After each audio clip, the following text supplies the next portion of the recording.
who we have both worked for, a man who is an honorary member of the gay community, who has done more for us than any other elected official in New York, bar none, and who is going to be in 1 year's time New York State Attorney General, Mark Green!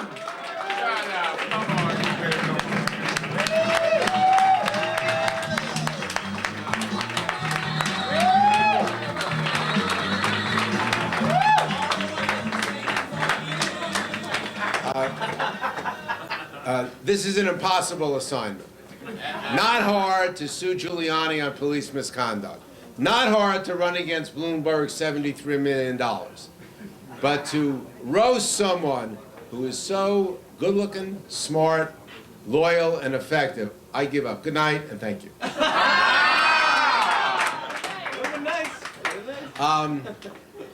When Tom worked for me as public advocate, he did everything I asked for and more, actually with one exception. When I suggested that he go to a sexual orientation re-education camp run by Reverend James Dobson with Alan, he said, I would have gone myself, but with Alan, this is a big lift. Tom has, he also has a fabulous touch. So sometimes he'll call me and go, hey, Mark. I say, Tom, I'm doing great. How are you? He says, well, I'm doing great, Mark. By the way, you are so smart and wonderful and loving, great father, good looking, the whole pack. By the way, Mark, I had a client who is a black, gay, Jewish woman who's been suffering extraordinary homophobia and anti-Semitism and sexism. And could you come to court tomorrow for 6 hours and just... And I go, you see, Tom is not hard to say no to. He is impossible to say no to. And you know the reason? He is so generous in your direction that when he needs or wants anything, you have to be generous in his direction because of the favor bank of life, because virtue can't be its own reward. And so he has a community of people here and beyond simply because of the life he has led. Now, this is an essential time to do this because we have a president who has such a high regard for the truth, he uses it sparingly. It is actually not that easy. It's actually not that easy to invade the wrong country, causing more terrorism. You know, we pay them money, like, at least do no harm, but invading the wrong country, and undoing the best the domestic program in our history, Social Security, and putting religion above science. These are all very challenging things, and he's the best at it. But we are now being run in Washington by people that we need Tom to watch. We are being run by Bush's values: incompetence, cronyism, and corruption. And so we need eagle-eyed lawyers ready to go to town, civilly or criminally, because remember how in the 80s and 90s, those of us old enough to remember, we watched great leaders like Mandela, like Havel, like Walesa, go from literally jail to leadership overnight.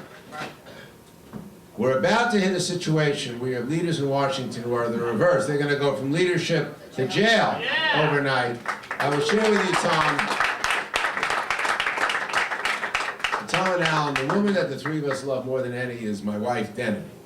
And Denny had a little sickness this week. She's fine, nothing serious. And the doctor said to her, what more can I do for you? She said, I'll get well if Rove is indicted. Thank you very much.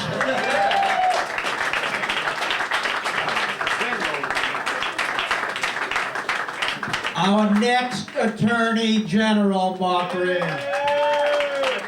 Okay, before I hand the floor over to our distinguished roastee, I wanted to say that I hope that Tom's last career is not going to be a lawyer. I think Tom has a political career ahead of him, and I think he would do us really well in any state house.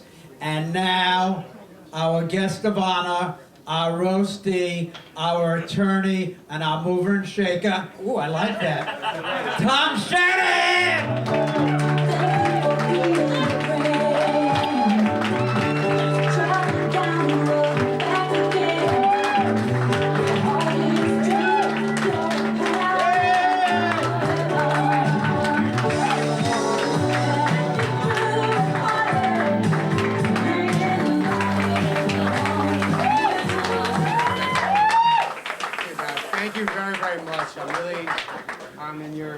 It's an honor to be here in such a crowded room.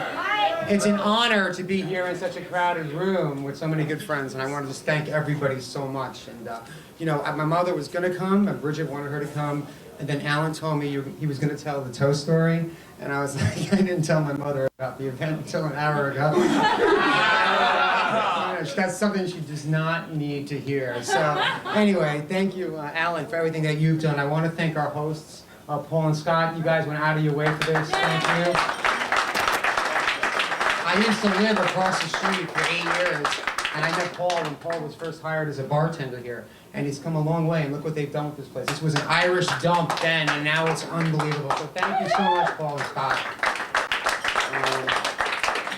Chris, thank you so much for coming out, and thanks to Kyan that was here earlier, and Greg Durham, his partner, who I work with quite a bit in a lot of my cases. I wrote everything down because I always forget. Let me just tell you a quick story. I'm not going to talk long, I promise, about Alan Roscoff. You know, I do civil rights law, and I take cases that no one else will take because I believe in the principle of the case, and I believe in the clients. And yeah, every time I take a case that's a gay rights case in particular, because I do a lot more than that, and if I need an advocate, someone to come out for my clients and to support them in the public arena, I call Alan Roscoff up. I tell him the facts of the case, and he's always like, what can I do? Where do you want me to be? Who should I call? That's Alan Roscoff, and he's been a great, great friend to me. Let me just tell you, because most people don't know about this. They're the best. I had a case in Florida. I got a call from the only gay bar in Collier County. It's in Naples, Florida. This was 2 years ago. And what happened is Bonnie McKenzie, the mayor of Naples, Florida, didn't think it was right to have a gay bar in her town. She didn't want it there. She passed a law, I'm going to try and talk quick because I don't want to talk too long, called the Live Entertainment Law, but she only applied it to my clients. Everyone else could do whatever they want. My clients got criminal violations for having go-go boys, criminal violations for having a jukebox, criminal violations for anything that happened, including if someone told a joke and someone laughed and their body fluctuated, that was live entertainment under their code because the body was gyrating without a permit. I mean, I'm not making this up. And the permit process took so long, the way they designed it, it was impossible. I called it the gay footloose case. So I called up Alan, and I said, Alan, I got this case in Florida, it's bullshit, and you know, I need you to come down to Florida with me. He says, when we flying down? So him and I, since we're not allowed to have live entertainment, we hired a drag queen to fly down with us, and we had the rally at the Galley, because the name of the bar was the Galley. So we flew down with a drag queen, and we said, we all want to get arrested. We're from New York, please arrest us, because we believe in live entertainment. And he wouldn't arrest us no matter what we did. It was on the news that night. It was great. And then the next day we go to City Hall, and Bonnie McKenzie, the mayor, wouldn't meet with us, but she sent her deputy mayor and her staff. And I'll never forget, and this is what I really respect, even when we fight and we disagree, and you're usually right.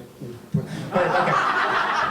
I'm just kissing some ass. Okay. But here's the deal. We sat across from the deputy mayor, and you know what? Alan, we went down with Jeff Prang, who's the mayor of West Hollywood, California, and the drag queen. And Alan said to the deputy mayor, he put his finger in his face. He said, you tell Bonnie McKenzie, if she doesn't stop picking on the gay bar, she's going to be known as Bonnie the Bigot. Because I'm bringing thousands of gay and lesbians to Naples to march in the streets. I will make Bonnie into the next Anita Bryant.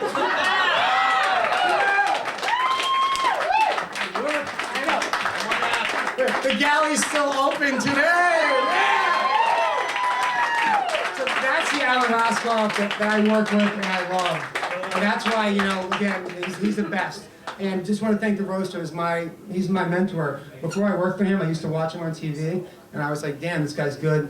And I worked with him, and I've been a supporter when I went to law. Mark Green should be our Attorney General because he's the best. Yes. Right on!